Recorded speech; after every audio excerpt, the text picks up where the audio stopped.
Our top focus this morning, the UN High Commissioner for Refugees has asked for more support as he described Afghanistan's humanitarian crisis as desperate.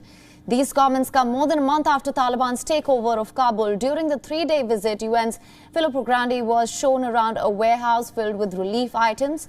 Trucks arrived from Pakistan with tents and other supplies for Afghan families.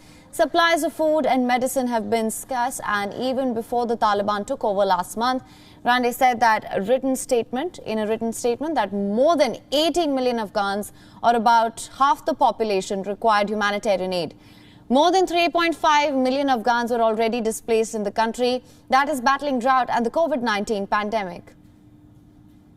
In the last few months alone, hundreds of thousands, more than 500,000 Afghans have been freshly displaced by recent fighting, adding themselves to the millions that were displaced in previous years.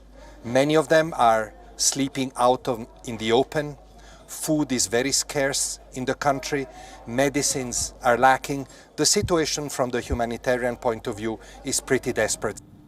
Poverty and hunger have spiraled since the Taliban takeover. UN Secretary General Antonio Guterres told an international aid conference this week that Afghans are facing perhaps their most perilous hour.